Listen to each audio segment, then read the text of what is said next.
Hello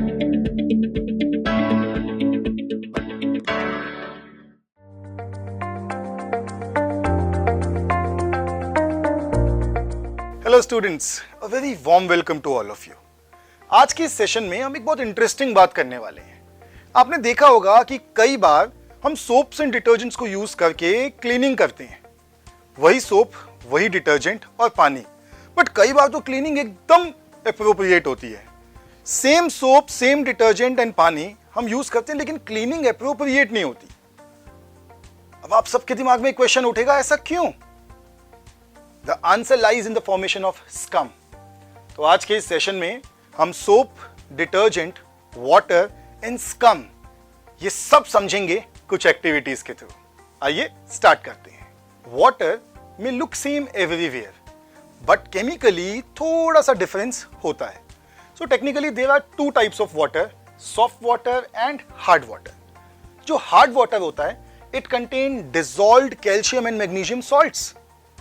जो soft water होता है, it do not contain dissolved calcium and magnesium salts, and these dissolved salts they make all the difference.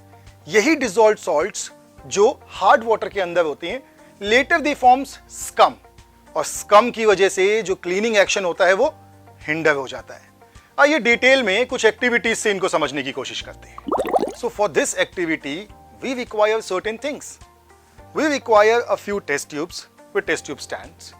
We require a sample of soap and a sample of detergent. तो ये activity करते हैं और समझते हैं। हमारे पास 4 टेस्ट ट्यूब्स हैं और इन चारों टेस्ट ट्यूब्स को हम नंबर कर देते हैं test tube 1, test tube 2, test tube 3 and test tube 4।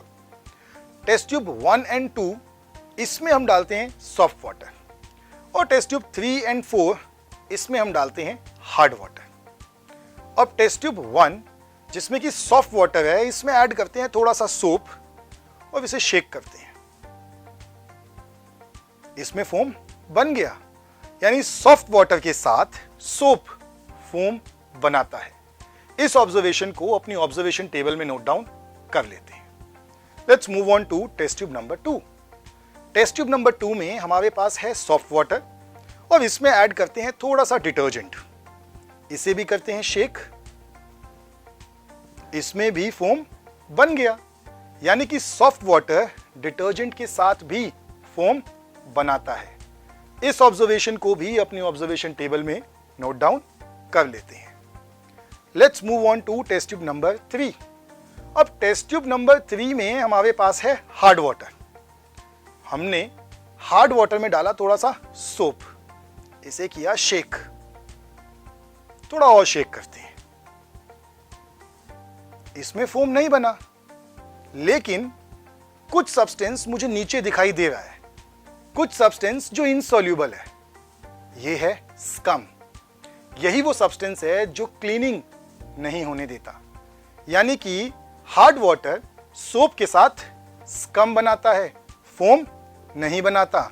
इस ऑब्जर्वेशन को भी अपनी ऑब्जर्वेशन टेबल में लिख लेते हैं और हम मूव करते हैं test tube number 4, hard water, और इसमें डालेंगे थोड़ा सा डिटर्जेंट।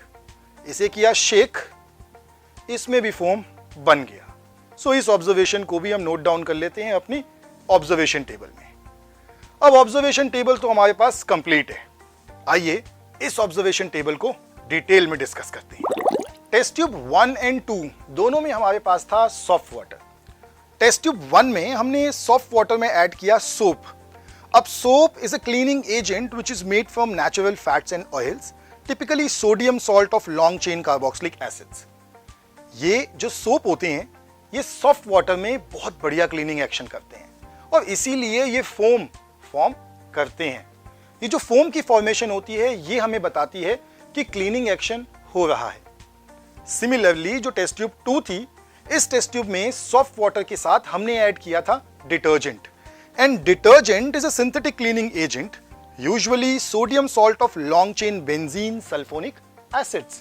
डिटर्जेंट सिंथेटिक होते हैं, नॉन बायोडिग्रेडेबल होते हैं, लेकिन यही डिटर्जेंट जब सॉफ्ट वाटर में डाले जाते हैं तो ये भी फोम फॉर्म करते हैं, जिससे हमें पता लगता है कि सॉफ्ट वाटर के साथ डिटर्जेंट भी क्लीनिंग एक्शन दिखाते हैं। Now let's come to hard water. Test tube number 3 and test tube number 4, इन दोनों में हमारे पास था hard water. Test tube number 3 हमने हार्ड वाटर में डाला सोप। हार्ड वाटर में dissolved calcium and magnesium salts थे। ये dissolved calcium and magnesium salts react करते हैं सोप के सोडियम एंड पोटेशियम एंड्स के साथ and they form an insoluble precipitate which is known as scum. अब क्योंकि सोप का एक पार्ट स्कम फॉर्मेशन में इन्वॉल्व हो गया तो सोप क्लीनिंग एक्शन नहीं कर पाते और बनता है स्कम। स्कम बन गया तो फोम नहीं बनेगा और फोम नहीं बना तो हमें पता लग गया कि क्लीनिंग नहीं होने वाली। Test tube number 4, test tube number 4 में हमारे पास था हार्ड वाटर। इस हार्ड वाटर में हमने ऐड किया detergent. Hard water plus detergent, it forms foam, which shows that with hard water, detergents can perform the cleaning action very effectively. An important thing to note, do you know this activity can be used in 2 ways. This activity can be used to identify soap and detergent. Similarly, this activity can also be used to identify soft water and hard water. Depend करता है आप activity किस लिए कर रहे हो। क्या आप सोप और डिटर्जेंट क्लासिफाई करना चाहते हो या आप soft water and hard water classify करना चाहते हो? So let's look at the task. So what you have to do is you have to identify a few water samples from your neighbourhood and then you have to test whether they are hard water or soft water. I'll see you again in the next session. Till then, bye bye, take care and keep learning.